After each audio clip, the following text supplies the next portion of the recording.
kugira ngo biroroshye wenda kugira aho mpera.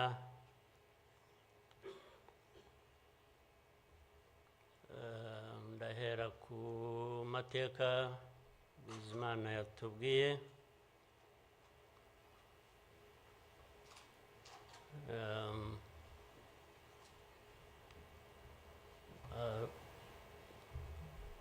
Arambuye afite ibimenyetso ashingiyeho, ariko ndagira ngo mbanze nshimire mwese abari hano mwaje kwifatanya n'igihugu n'abanyarwanda,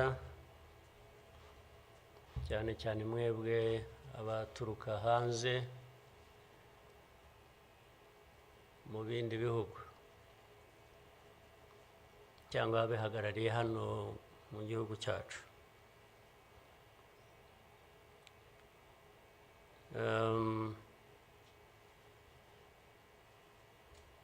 Ndabashimira kuko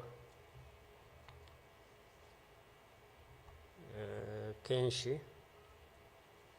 ko dusigaye tubibona ko bisigaye biri,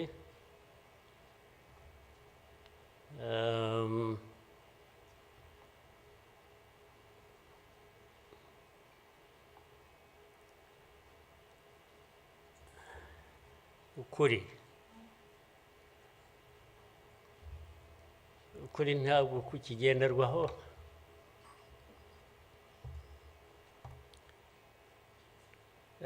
Ni nacyo gituma, ariko reka mvugane, hari umuntu w'inshuti yanjye wigeze kumbaza atari ko wowe nk'umuntu ubaho ute ugahuza bimwe, ndaza kubivuga mu rurimi rw'amahanga, arambaza tubaho ute ugahuza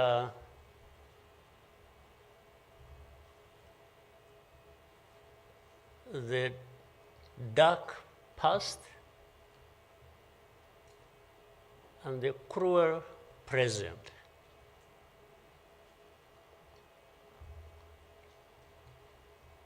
But how do you manage that?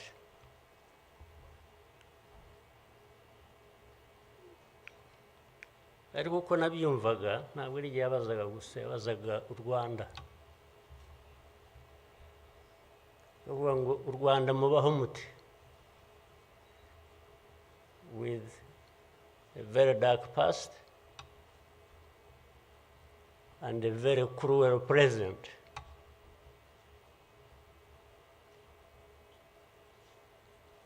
Icyo namushubije nuko from the beginning we were under an illusion that the two were siblings and we had to deal with them as such. You have to deal with the cruel present, knowing that it is very, very much related to the dark past. They are inseparable. So for us, we have a choice to make.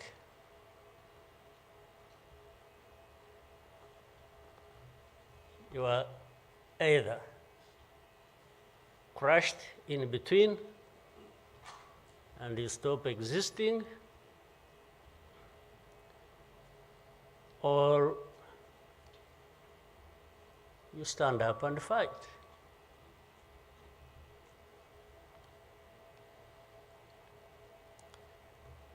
when people are saying in the testimony that, you know, the hope they have and that what happened here 30-something years ago will never happen again.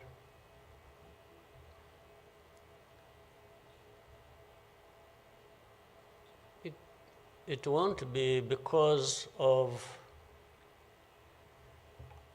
those who were responsible for that dark past. Will not try again, or are not even trying now again. It will not happen again just because there will be people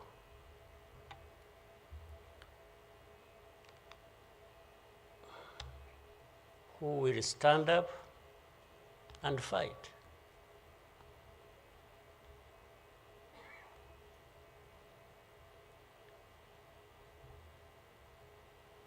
It's not because there are fewer people who wish to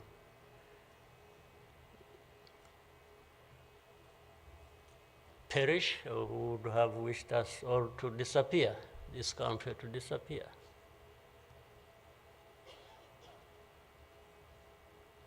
But how can people accept that? How can people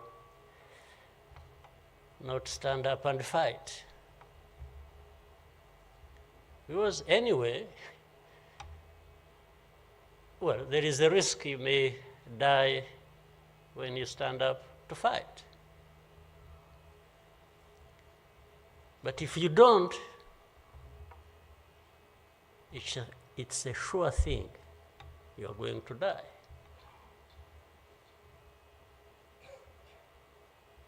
So why don't I try the farmer?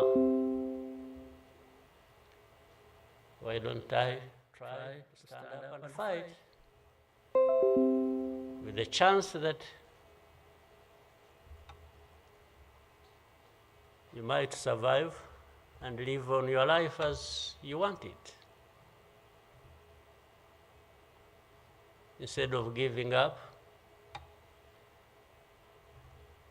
and you let people treat you as if for you to live, it's a favor that they are going to do for you. Why?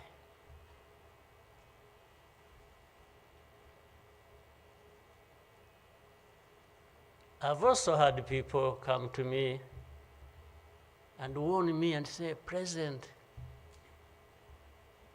you know you are too vocal, you say things that challenge these people who have the power in their hands and they're going to kill you. Well, first of all, it means they're killers.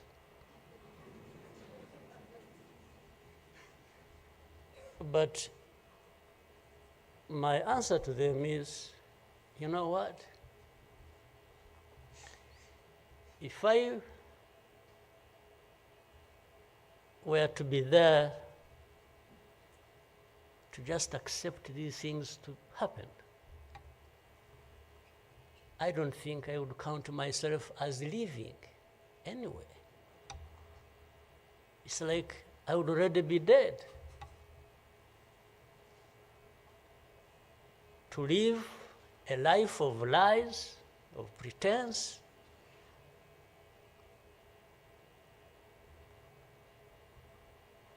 and all my life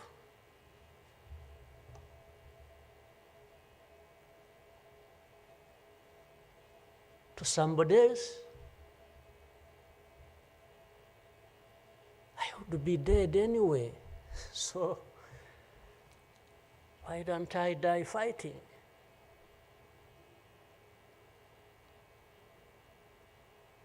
So you Rwandans, why don't you die fighting? Instead of dying anyway, just dying like flies. Why?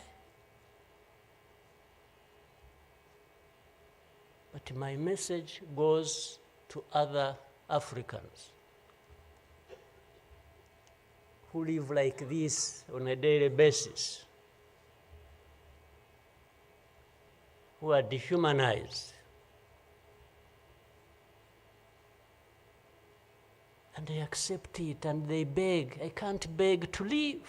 I can't beg anybody.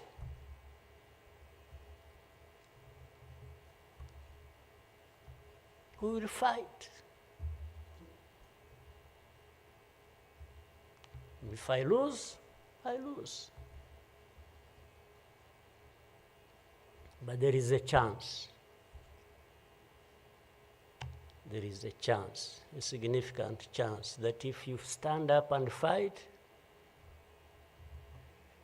you will live. And you will have lived a dignified life that you deserve, that anybody else deserves.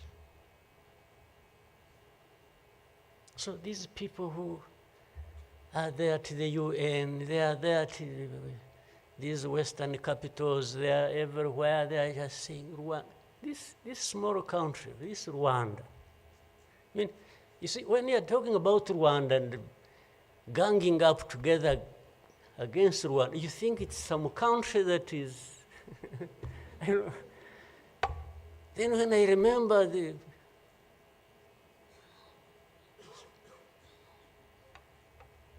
facts about it, I just imagine the world has gone amok.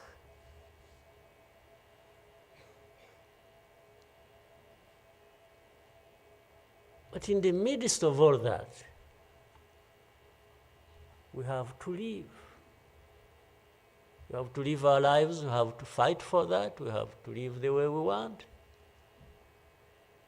And I tell anybody to his face to go to hell.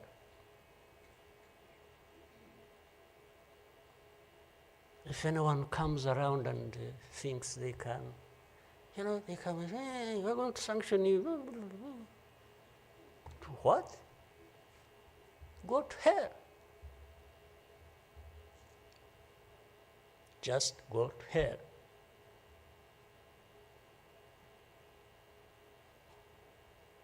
You have your own issues to deal with. Go and deal with your own issues. Leave me to mine. This is the spirit, I think, Rwandans must have in their daily lives. So my worry is not about how powerful these people are that come down upon us and throw anything at us. I'm never worried about that. I worry about one thing, which has lived on for centuries. It's for Rwandans. It's for Africans who sit back and find nothing wrong with accepting to be treated like that. That's my only worry. When can Rwandans, when can Africans refuse to be mistreated like this? To be told they have no value, to be told that their lives have to be lived as a result of a favor they are being done by somebody else. What a shame for people to accept that even for a moment. You must not accept it. You must get up and fight for yourself.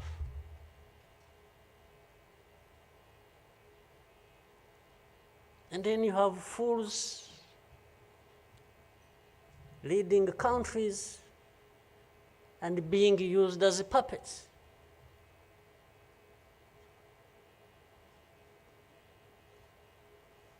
And they are stealing from their own resources, which they should be putting to the good use of their own people and develop them. They just put everything to their own use, find billionaires in a sea of poverty, millions of people going hungry, and their leaders, billionaires, money that has been stolen from the resources of these people,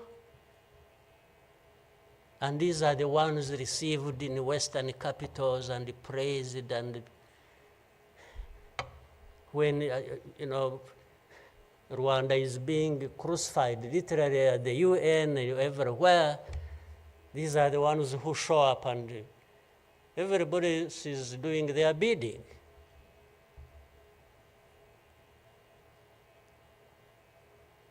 They don't talk. These ones don't even say a thing.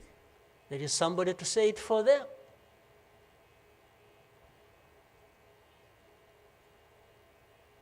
You don't say a thing. Even in meetings where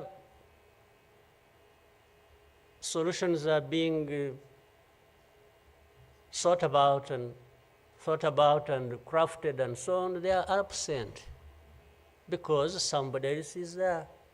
They will address when their name comes up, they say, no. You see, I see it on a daily basis. Somebody has agents, orders them, pays them to go everywhere preaching hate speech, killing people in broad daylight,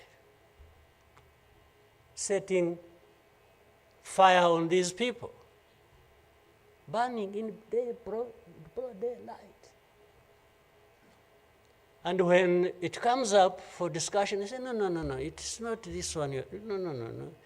You see some other people, we look for them. But the person keeps coming up. He says, no, I will take the war to Kigali, I will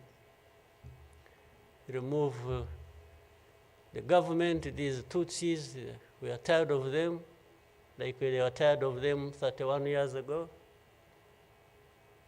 Here. And it's okay.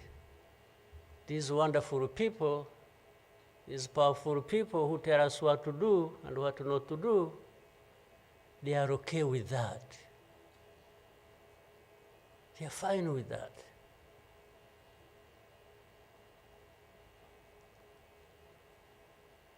And they expect us to accept it also ourselves.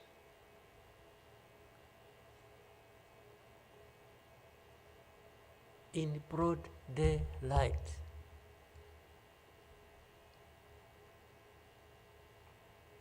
Hate speech, killings of people for their identity, uprooting them from their homes, and most of them are refugees here in this country.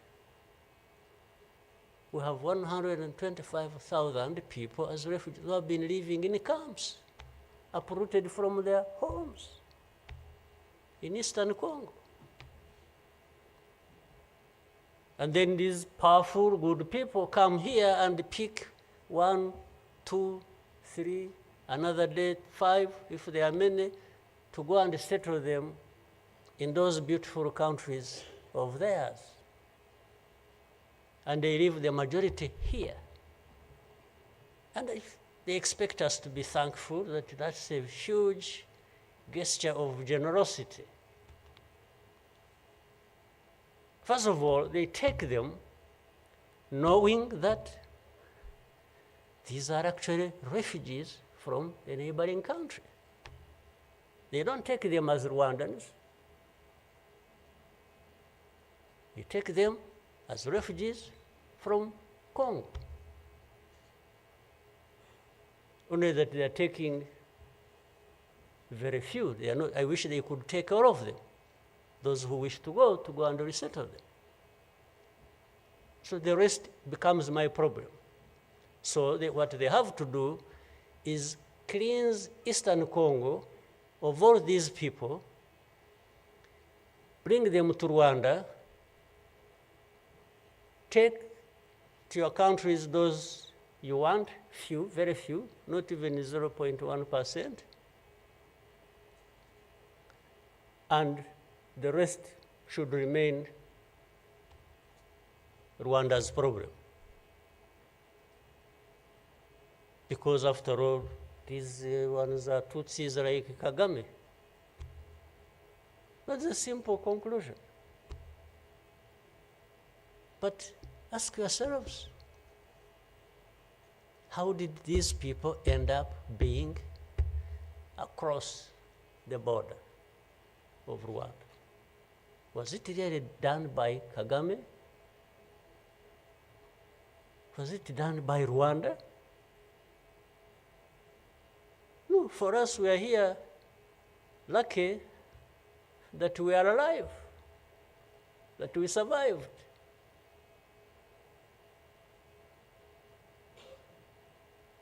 So,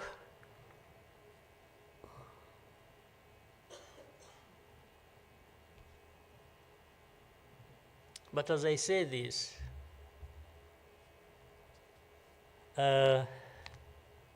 even for my sanity and the country's sanity, we have sometimes to just try to do things differently.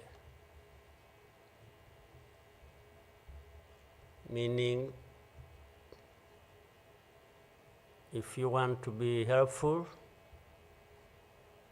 if you want us to be partners, we are happy to play our part, and you can be sure you will find a reliable partner in us.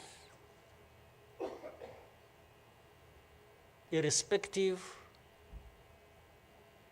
of what we think about you.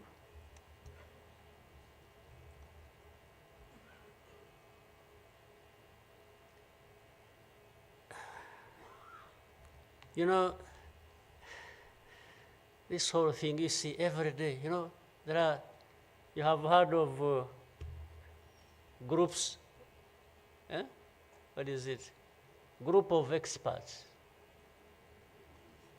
You have heard of that thing? These are people who go around, experts who are supposed to know better our situation than ourselves. Can you imagine? And the ones who lead those groups are the very people connected with this history I'm talking about, or that busy man I was talking about. Can you imagine the cynicism?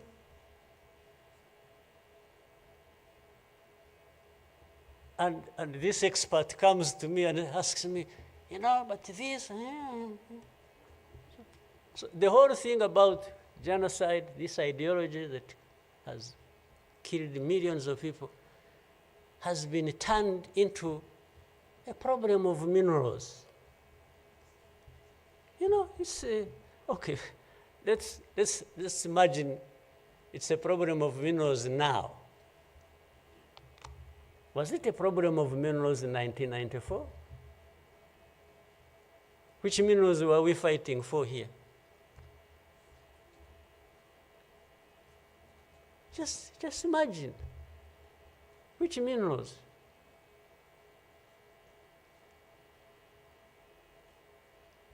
Second, if it were to be minerals, how many are actually fighting for these minerals in those places, assuming you found evidence about Rwanda being implicated in what's happening in Congo for minerals in Eastern Congo? Are you really saying it is just Rwanda? Why don't you be brave enough to say Rwanda is invading our territory we have created for ourselves and is encroaching on the minerals we are also encroaching on in Eastern Congo? Why don't you be brave enough to admit that? At least to say that.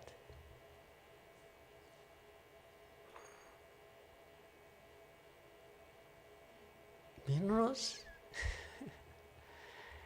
If what is the allegations, if these allegations were true, you know what? Rwanda would be as rich as you are, those who make the accusations. We would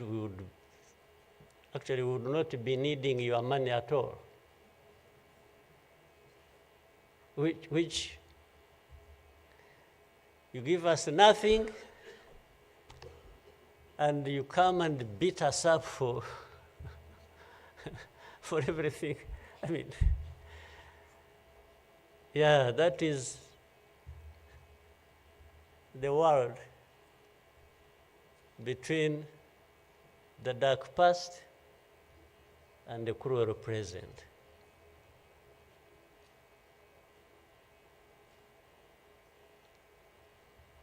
But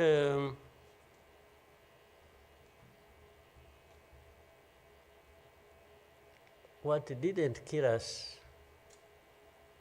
and finish us 21 years ago has hardened us, has prepared us for the bad things that will always come anytime these people want and wish.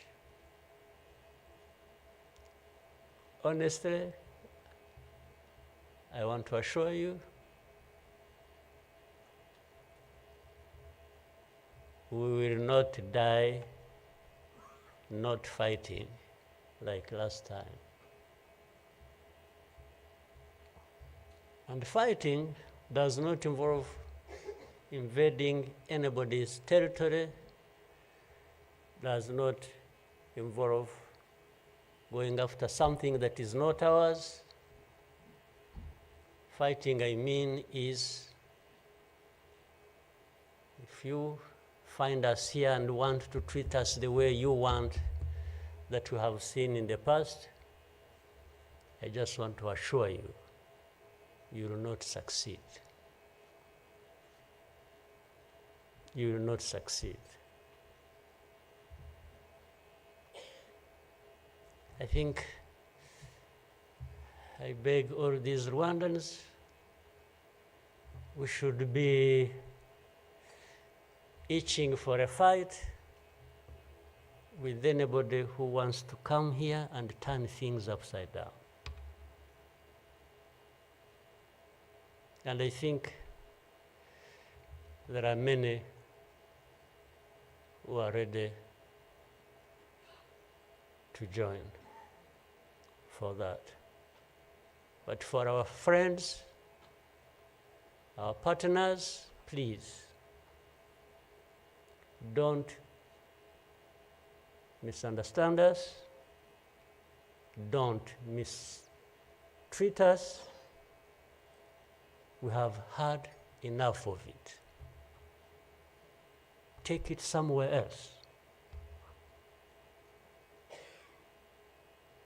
Take it somewhere else.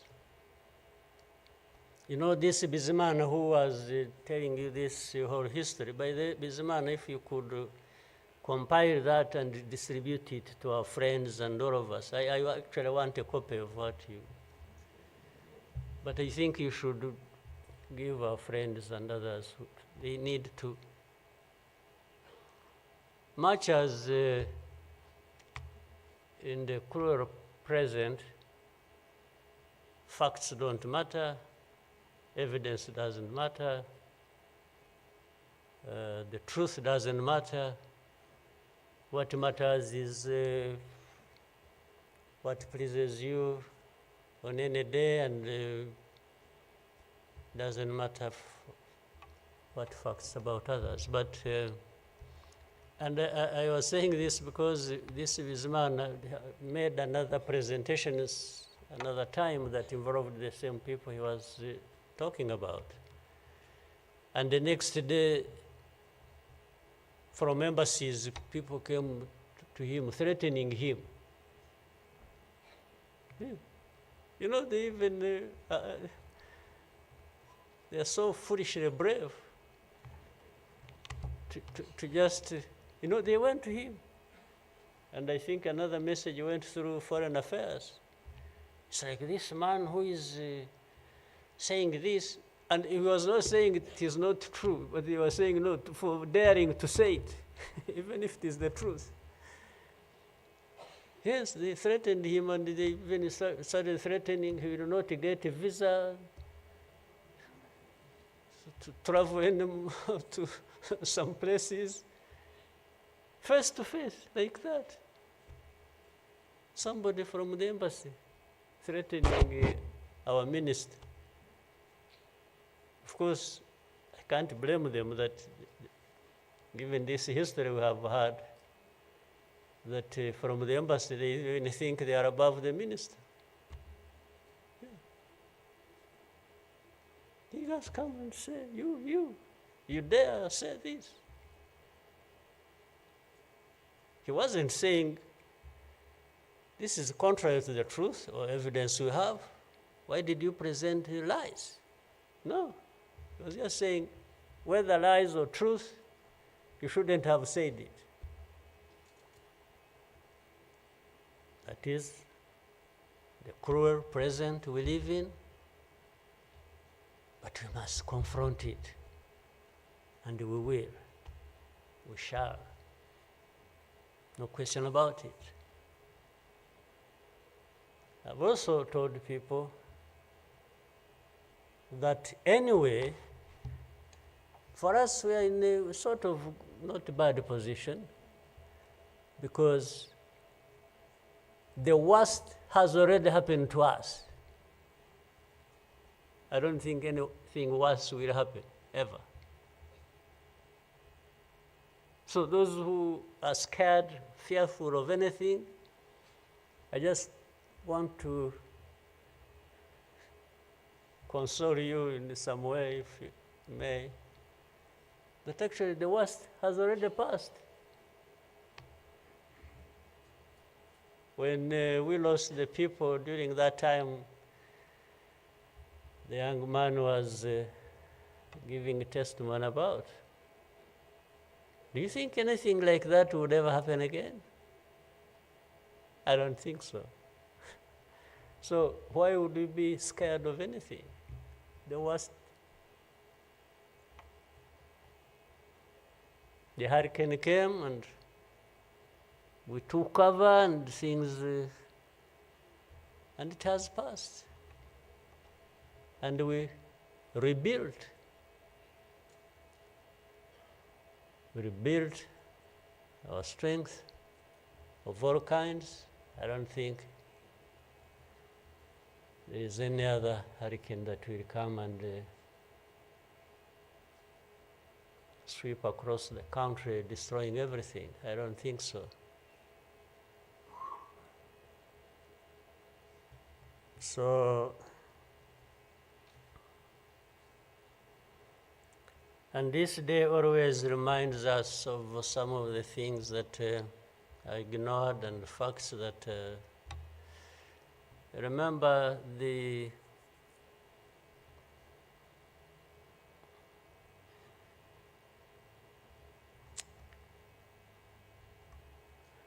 the book written by somebody many of you know, Philip Gurevich, with a very long title. And this is a man who, well, at least I would have wished if they could think of such a man and put him in the group of experts, maybe they would benefit from, but you bring somebody just because she comes from a country that colonized Rwanda and that becomes the expert. I think that's not serious. But he said that the title of the book was, "We wish to inform you that tomorrow will be killed with our families." You know, who were they informing? And who was going to stop that? And who was going to come to their rescue? Nobody. It just happened as they said it. People kept telling the world, "We want to inform you that tomorrow we're going to be killed with all our families." And who cared? And the families were killed indeed, including the family of the young man who was testifying here. Well, including our families, those of us standing here, who have been demonized every single day about our history. The history where there is a force that always has been attempting to turn victims into perpetrators.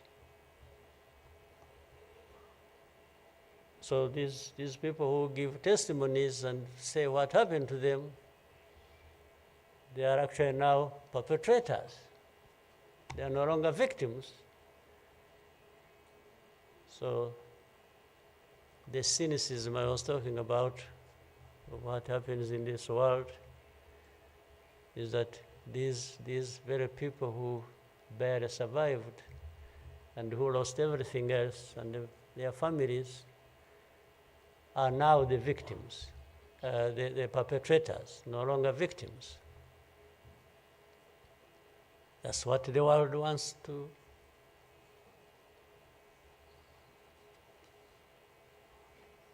create about us.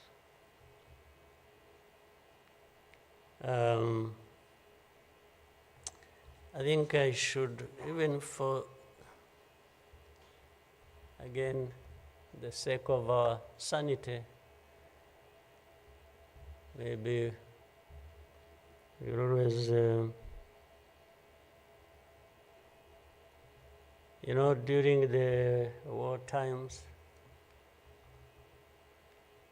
to keep my own balance, you know, there used to be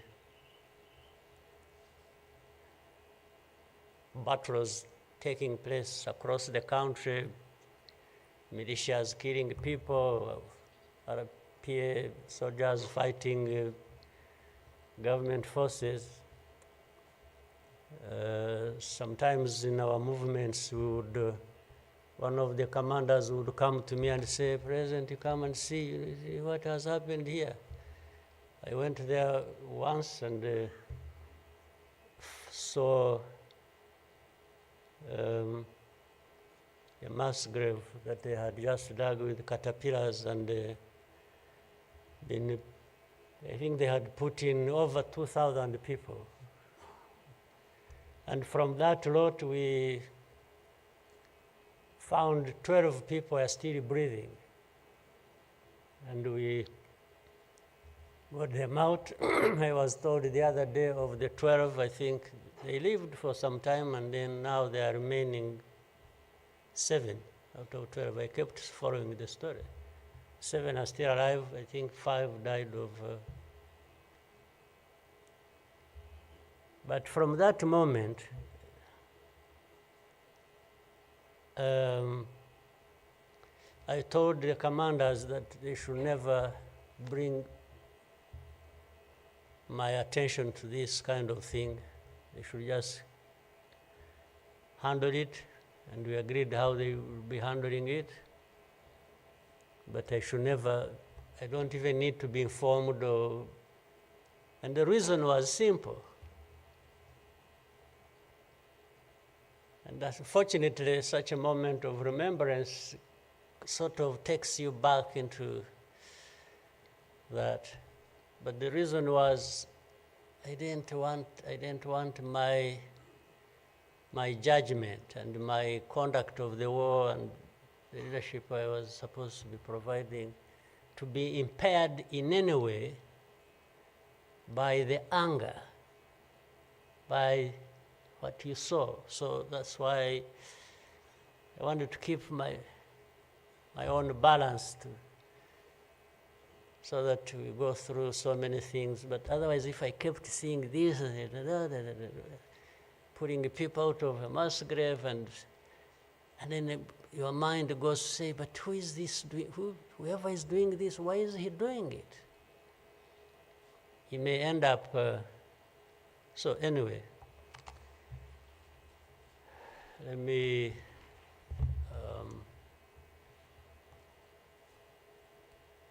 end here. There will always be another day, another year to commemorate our lost people. But for Rwandans, I beg you,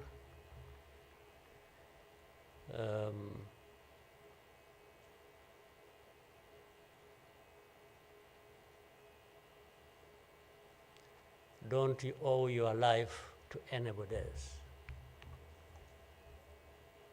And please have the courage to deal with the situation and moment as it is. Don't offend anybody, but always fight for what is yours. Don't allow anybody else to dictate to you how you should live your life, because the moment you accept it, that is the day you have lost your life. God bless you.